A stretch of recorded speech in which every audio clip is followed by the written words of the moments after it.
Today, yoga is practiced by millions of people around the world. From the studios and gyms of America to the halls of culture in China, yoga has become one of the world's favorite holistic health practices. Indian thought has always celebrated imagination, which is mana, the mind. So we are called manava, animals who can imagine. Yoga enables our imagination to celebrate and understand nature in her totality. Yoga, for me, as far as I understand, is to unite the body with the mind and taking body and mind together to be in par with the eternal, evergreen state of this self. The origins of yoga are shrouded in mystery and mythology. We find many clues in the practices of Himalayan shamans, as can still be seen in Tibet and Nepal today. A practice like yoga was known in the Indus Valley civilization around 2500 BC. By the 2nd century BC, yoga had evolved into an independent philosophy and practice, and was codified into a scripture known as the Yoga Sutras of Patanjali. Yoganushāsanam Yogaha Chittavritti Nirodhaha. The purpose of yoga is to still the mind stuff and unite the basic human consciousness with its original state of complete consciousness, or Purusha. The human being is made up of 5 layers or koshas that act in unison. You talk of the sheaths. The Taittiriya Upanishad has a fascinating theory. They talk of the 5 sheaths, the Panchakosha, the Annamaya Kosha, which is our physical body, the Pranamaya Kosha, which is our astral body, the Manomaya Kosha, which is our mental body, the Vijnanamaya Kosha, which is our higher overmind, and finally the Anandamaya Kosha, the blissful sheath. To align the koshas together, Patanjali prescribed a system called Ashtanga, or the 8-limbed path. Yama and Niyama are the first two. Yama refers to how you behave internally, how you experience the world. Niyama are rules. Niyam means a rule or a discipline of physically living, how you behave. Then you come to asana, which is your connection with your own physical body. Then you come with pranayama, and the whole purpose of asana is to prepare the body for pranayama, so that when you breathe, that prana can circulate completely, access different parts of your body.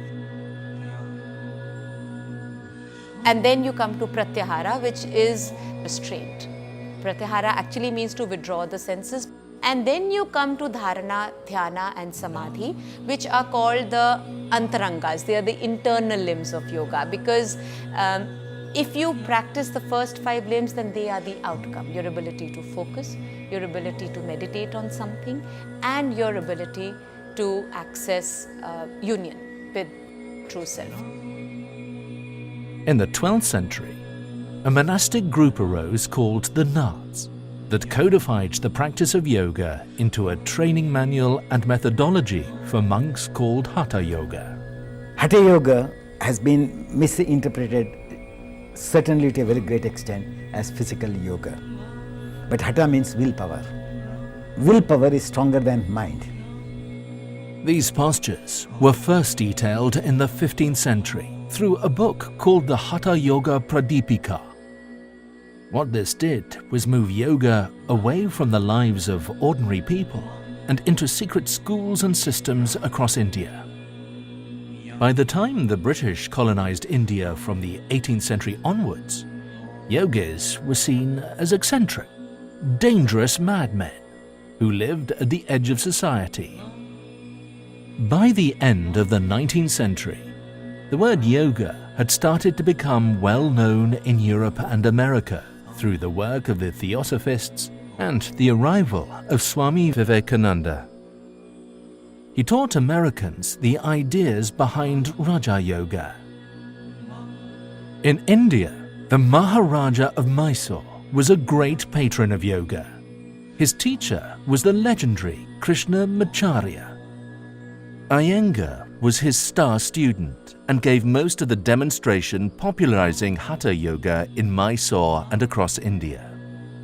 In 1952, Yehudi Menuhin and Iyengar became good friends, and he arranged for Iyengar to demonstrate yoga in London, Zurich, Paris, and New York's Carnegie Hall. Audiences were amazed at Iyengar's yoga, and by 1966, he had published his first book called Light on Yoga. In the next few years, this became the Bible of the new yoga movement spreading around the world. I'm very happy that yoga, which was forgotten entirely, now, like mushrooms, it has come everywhere, and at least they have made a beginning, and I am sure when a beginning has been made, after touching the grass, probably they settle in the subtlest as time goes by. Today, over 20 million people practice yoga of some kind in America alone, and the phenomenon is spreading worldwide. Awareness and attention, when they come together, there is no movement of intelligence, there is no movement of mind. So there is a state where my body, my mind, my breath finds no differences at all. I'm living, even now, though I'm talking to you, even my warmth of my toe, I can feel how much warm it is. At that time, what happens? There is no movement, there is no thought. It's completely a state of forgetfulness of body and mind, but to be one with the cosmic energy and the individual energy meeting together.